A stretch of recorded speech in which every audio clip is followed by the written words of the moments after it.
Graças e paz, irmãos. Amém. Eu estou demasiadamente feliz, irmãos, em estar aqui com vocês. Tudo tem seu tempo e há tempo para todo propósito debaixo do céu, diz o Senhor.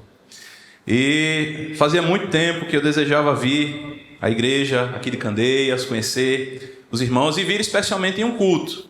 E aprove ao Senhor, que esse tempo chegasse. E aqui estou eu com os irmãos para darmos glórias ao Senhor, para ficarmos felizes na presença do Senhor.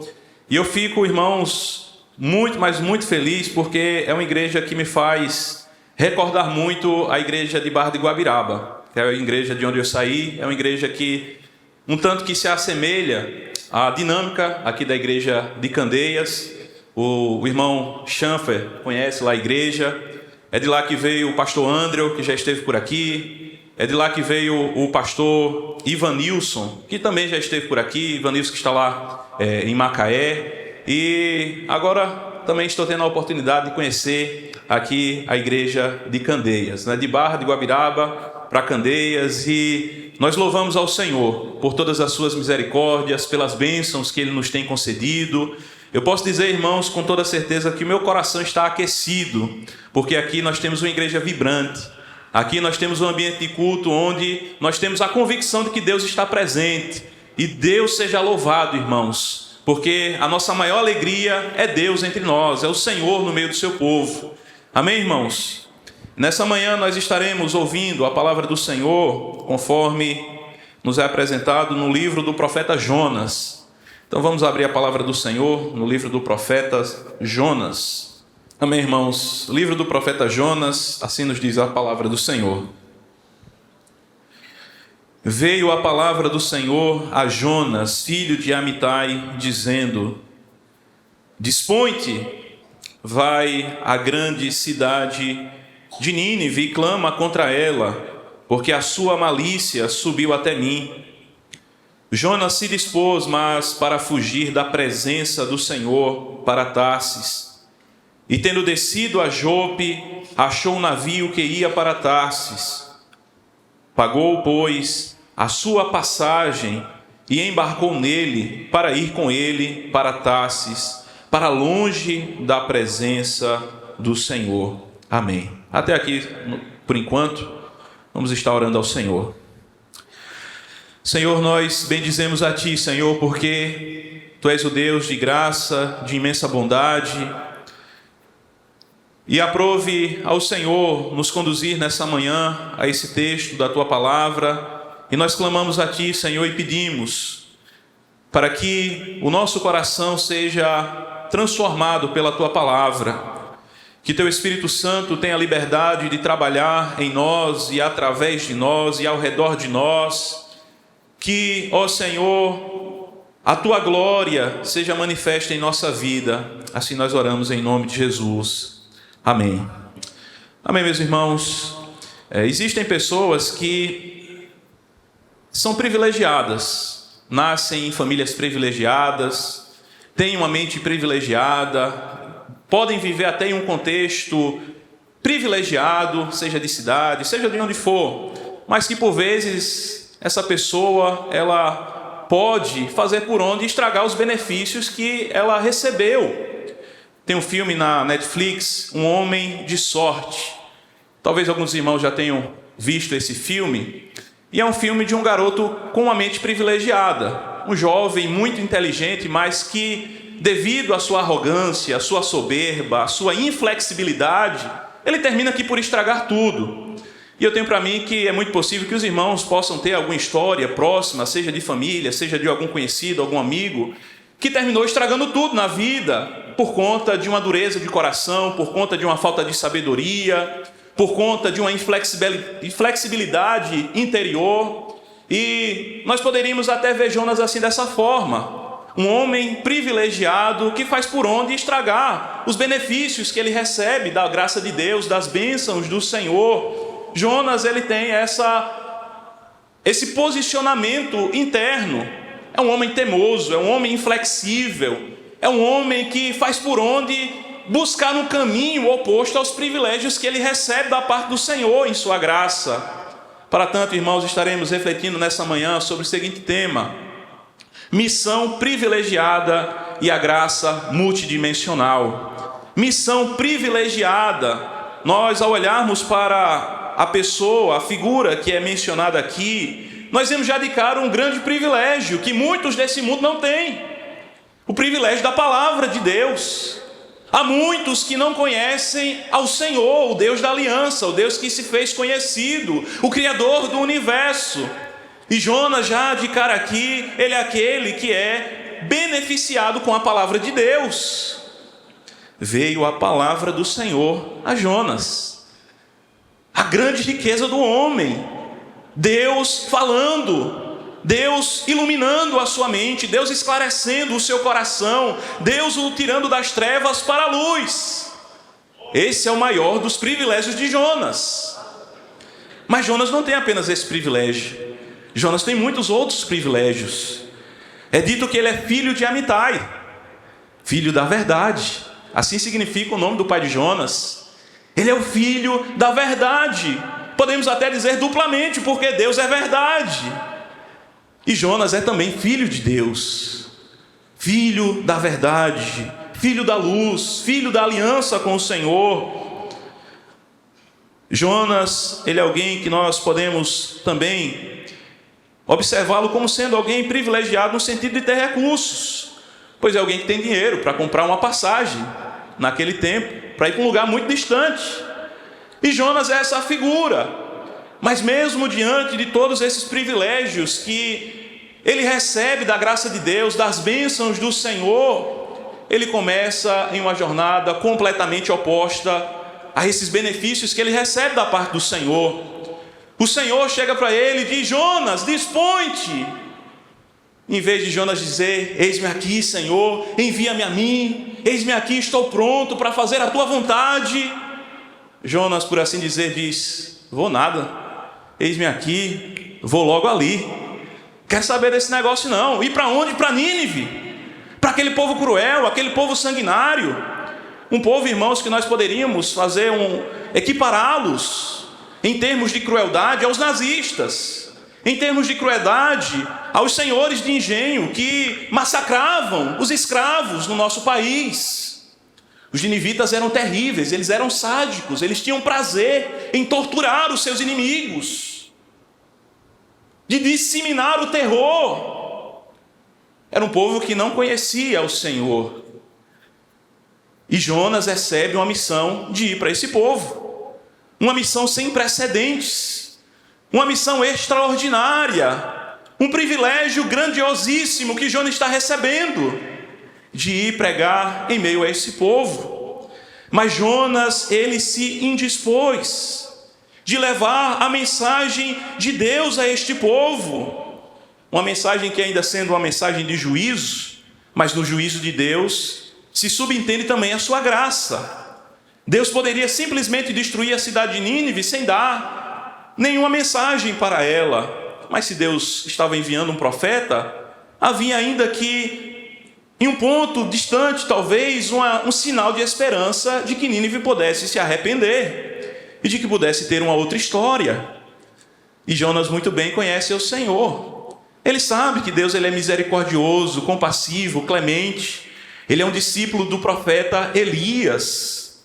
Jonas é alguém que conhece a palavra de Deus. Ele conhece a revelação de Deus. Mas Jonas diz: não, eu não vou. Pense no bichinho teimoso. Eu não vou para Nínive. E ele vai em um sentido completamente oposto. Ele deveria ir para a região que fica situada ali no Iraque, e ele vai para a Espanha. Extremos opostos. Jonas é essa figura que, ao olharmos para ela, nós ficamos com muitos questionamentos reflexivos. Ora, por que esse homem age dessa forma? Será que ele está tentando poupar a sua vida? Será que é porque ele está com medo de morrer? Não é nada disso. Jonas, ele se indispõe para ir pregar a cidade de Nínive, porque ele é um homem profundamente religioso. Ele é o filho pródigo, que se assemelha ao filho pródigo da parábola que Jesus fala. Aquele filho que estava ali, tanto em um momento dentro de casa e ele foge, quanto aquele filho que está dentro de casa, mas que não se alegra com o arrependimento do seu irmão. O livro de Jonas pode ser observado dessa forma. Quem nos apresenta essa interpretação é o Tim Keller. E nesse primeiro momento, Jonas é aquele filho pródigo que vai embora, que vai no sentido de distanciar-se do seu pai. Ele vai para longe da presença do Senhor. Jonas está aqui entrando em um abismo de depressão espiritual. Mesmo tendo o nome de profeta, mesmo tendo a revelação de Deus, mesmo sendo filho da verdade, mesmo tendo recursos financeiros, Jonas era um homem que estava adoecido interiormente. E aí, irmãos, é para temermos, porque eu e você podemos ser um Jonas. Podemos ter nome de pastor, nome de crente reformado, presbiteriano, sermos de uma família histórica, termos recursos financeiros e ainda assim estarmos com questões complexas em nossa alma que precisam ser tratadas. Uma necessidade de uma transformação interior, uma necessidade de que se possa haver uma restauração interna dos aspectos espirituais da alma e do coração. E Jonas é essa pessoa que precisa de um tratamento da graça de Deus. E aqui, irmãos, é que nós entendemos a multidimensional graça de Deus. Porque a graça que opera fora dos arraiais de Israel, chegando até Nínive, à disposição de Deus de enviar a sua palavra até Nínive, é a mesma graça que opera dentro de Israel. Aqueles que estão fora são pecadores. Mas quem disse que nós também não somos? Nós carecemos da graça de Deus. Nós necessitamos de ser transformados pelo Senhor. Nós necessitamos de tempos em tempos de ser reconfigurado o interior da nossa alma. Quando estamos em profundos abismos de religiosidade, de senso de superioridade aos demais semelhantes da humanidade, nesse momento Deus começa a tratar da nossa vida. Jonas estava no meio do povo do Senhor, ele desce para Tarsis, para Jope. É um processo de declínio, de descida. Ele vai para Jope, ele desce e vai para Tarsis. E ele vai para longe da presença do Senhor. Que situação tão terrível. Um profeta, um filho da verdade, um crente distante da vontade de Deus. Deus falando claramente, de maneira tão simples, não tem nada complexo. É uma palavra muito simples. Mas Jonas não se inclina diante da soberana vontade de Deus. Ele não entende que Deus não é como nós somos. Ele não compreende o senso de justiça de Deus, de graça de Deus. Ele quer que Deus ele haja como ele age. Mas Deus está sempre a um passo à frente. Deus está sempre na dianteira das coisas. Deus está sempre com uma posição de sabedoria que é maior que a nossa. Jonas não é mais sabido do que o Senhor. Eu também não sou, meus irmãos, e nenhum de nós o somos. Deus, ele é infinitamente mais sábio do que qualquer um de nós. E quem somos nós para privarmos quem quer que seja da graça de Deus? Ah, mas aquele fulano, ele vota em Beltrano, ele vota em Cicrano. Ah, mas ele faz isso aqui, ele anda por esses caminhos. Mas Deus alcança quem Ele quer, como Ele quer, da maneira que Ele quer. E Deus, meus irmãos, nos envia. Aquele que é enviado para Nínive, no seu contexto, é você. Não é o pastor Halley. Não espere o pastor Lucas. chegar lá onde você está, com aquele seu patrão que lhe esmaga, que lhe maltrata, que aflige a sua vida, que traz amargura ao seu coração, que lhe deixa com um fardo pesado sobre si, o seu colega de trabalho. De repente alguém tão difícil de lidar com ele, alguém, quem sabe, que é tão profundamente egoísta. É sua Nínive. É a sua missão. É o seu chamado. Não desperdice a geografia de Deus. Elias Medeiro foi quem nos ensinou já há muito tempo. A mim é o pastor, o reverendo Lucas, em anos atrás. Não desperdice esse campo missionário que está ao seu lado. Essa pessoa que os seus colegas de trabalho olham para ela e se afastam dessa pessoa e buscam retribuir na mesma moeda. Fulano está agindo assim dessa forma com a gente, ele vai ver, a gente vai pegar ele vai ser demitido. Não é esse o seu chamado. O seu chamado é um chamado de pacificador. O seu chamado é um chamado para abençoar. O seu chamado é um chamado para derramar graça.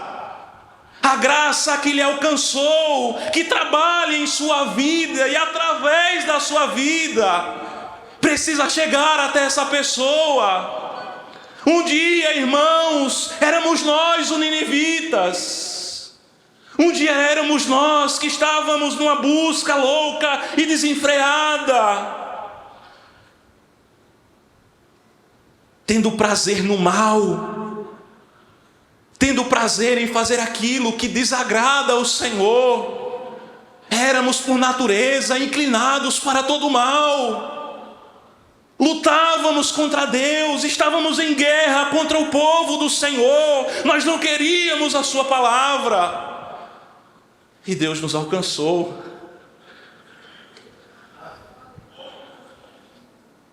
Como poderíamos nós não estender também as mãos para o pecador miserável que está diante de nós e do qual nós nos assemelhamos a ele? Eu não sou melhor do que ninguém, irmãos, que está aqui nessa manhã, nem muito menos melhor do que ninguém que está fora dessa igreja, que está, quem sabe, desviado dos caminhos do Senhor. Somos todos carentes da graça e da misericórdia de Deus. Meus irmãos, ou nós somos missionários, como diz Charles Spurgeon, ou nós somos impostores.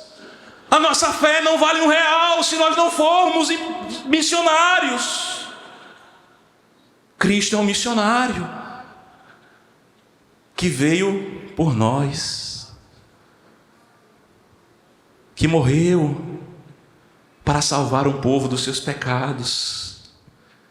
E você não é outra coisa, eu não sou outra coisa. Esta posição, irmãos, ocupa não apenas o pastor aqui da igreja de Candeias, ou aqueles que estão lá no sertão, estão no agreste, mas essa é uma posição que diz respeito à sua pessoa. Você é um missionário, é profeta do Senhor, é privilegiado do Senhor. Você se chama pelo nome do Deus da verdade. Você é filho de Deus, a palavra do Senhor chegou até a tua vida. Não cerre seus lábios para proclamar o Evangelho. Aqueles que você talvez tenha até uma repulsa de ver a imoralidade a qual essas pessoas se encontram. É aí que a candeia brilha, irmãos. É no meio do escuro. É no meio de lugar tenebroso. É no meio de lugar, irmãos, insalubre, difícil. A candeia brilha. E quem brilha é a igreja. São os crentes. São os profetas do Senhor. Oh, meus irmãos, os nossos pequeninos são profetas. Os pequeninos que estão desenhando nessa manhã. Você é uma pequena profeta. Vocês não sabem do poder que Deus, Ele manifesta através dos pequeninos. Deus usa a criança, irmãos. Eu tenho certeza que Deus está usando crianças que estão presentes aqui nessa manhã, na sua obra. E Deus vai continuar usando. A maior bênção do seu lar, meu irmão e minha irmã, você que tem um filho maravilhoso, um filho extraordinário. Pois assim nós olhamos as nossas crianças, eles são maravilhosos. O maior privilégio na vida dele é a graça de Deus. É a palavra de Deus que chegou até ele. Ele conhece as palavrinhas da fé. Ele sabe o caminho da luz. E destes Deus tira o mais perfeito louvor. Eles são pequenas candeias para o nosso mundo em trevas. Jonas se indispôs, irmão, surgindo da presença do Senhor. Que não seja esta a nossa disposição de fugirmos da presença do Senhor, de nos afastarmos daquele que nos chamou, que nos vocacionou.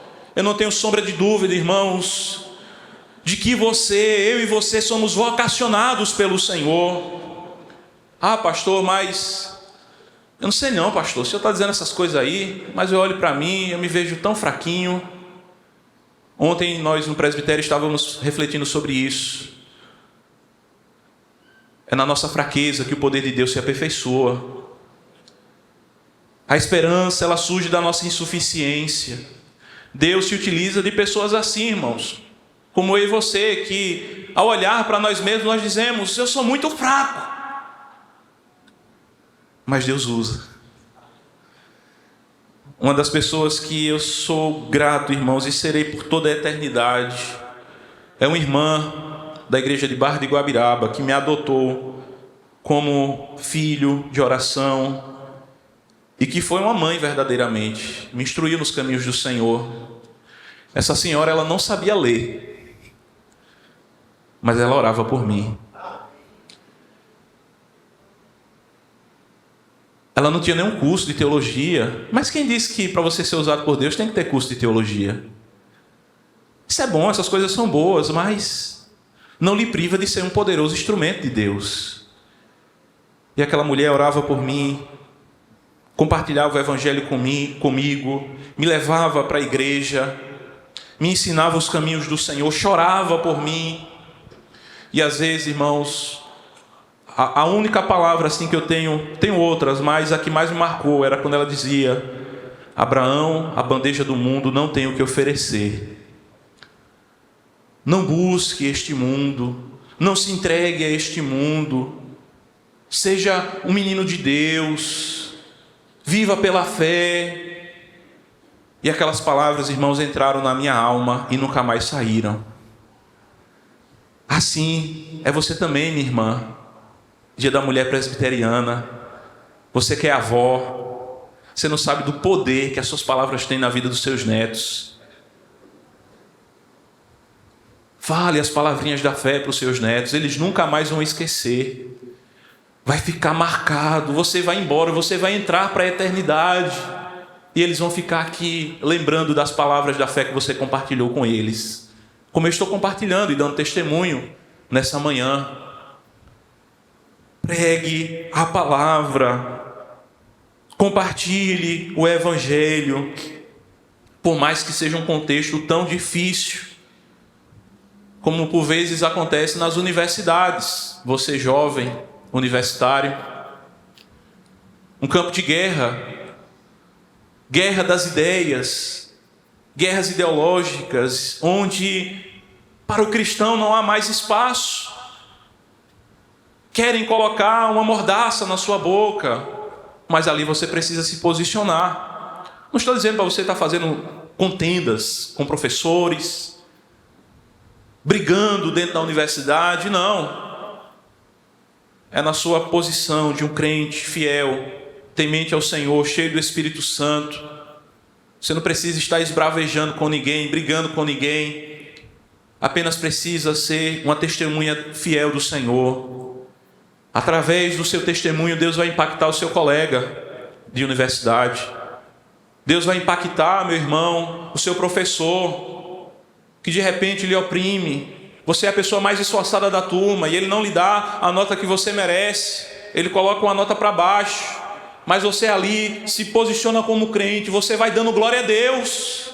E a graça, irmãos, multidimensional, que opera no seu coração, vai operar no coração do seu professor também. Não se indisponha.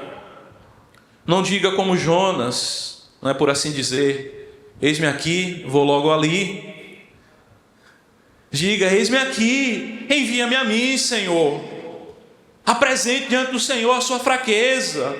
Derrame-se aos pés do Senhor, dizendo, Senhor, coloque palavras nos meus lábios, me dê sabedoria, me guie com o teu Espírito Santo. E uma coisa é certa, irmãos, Deus vai direcionar os seus lábios e a sua vida. Você será um missionário de sucesso. Nós iniciamos falando sobre pessoas que, mesmo sendo tão privilegiadas, desperdiçam tudo. Meu coração sangrou, irmãos. O pastor, os irmãos sabem, ele morava em cima da casa do Ariano. E ele, nas palestras dele, ele gostava de dizer, em relação a algumas pessoas, é um dilacerado, né, diante da atitude de autossabotagem, né, que alguns têm em vida. Ele tinha esse olhar compassivo para as pessoas, dizendo, é um dilacerado. E eu olhei para um homem dilacerado, um homem que é filho dos fundadores da igreja presbiteriana de Barra de Guabiraba, um homem de família, um homem de recursos. Ele era superintendente, o maior nome da polícia rodoviária de Pernambuco, um homem que chegou nos altos escalões da sua função, ganhava muito bem. E eu encontrei este homem lá em Gravatar, e meu coração chorou por dentro, porque o final daquele homem poderia ter sido diferente. Estava completamente arruinado financeiramente, porque se deu a corrupção. Ele se indispôs, irmãos, para ser servo do Senhor, sendo um homem íntegro na instituição a qual ele participava. Ele foi para longe da presença do Senhor, ele se distanciou dos caminhos do Senhor, e o final da vida dele, irmãos, foi um final de ruínas. Pobre, prejudicando a vida de muitas outras pessoas, casamento arruinado. Este foi o fim daquele homem. Que não seja o seu fim, meu irmão, minha irmã. Não fuja da presença do Senhor, não desperdice os privilégios de Deus na tua vida. Fugir da presença do Senhor é pecar contra o Senhor. Jovem, não se entregue à imoralidade. Você que é adulto também, você que já é de mais idade, não se entregue aos dítames desse mundo. Assim como eu vi, eu também compartilho a bandeja que esse mundo tem a oferecer. Não se distancie do chamado de Deus para a sua vida. Aproveite ao máximo os privilégios que Deus lhe deu. Aproveite ao máximo. Seja um missionário bem-sucedido. Não dê as costas para o chamado de Deus. É um apelo, irmãos, que eu faço nessa manhã. Não dê as costas para o chamado de Deus. Não desperdice o privilégio que Deus lhe deu, a graça que Deus lhe deu. E isso, irmãos, não há distinção aqui neste auditório. Todos nós somos privilegiados. Até mesmo você que ainda não é crente. Você que ainda não fez a sua confissão de fé. Você que ainda não disse, eis-me aqui, eu sou do Senhor. Neste dia você é alguém privilegiado. Você se achegou ao arraial do povo do Senhor. A palavra de Deus chegou à tua vida.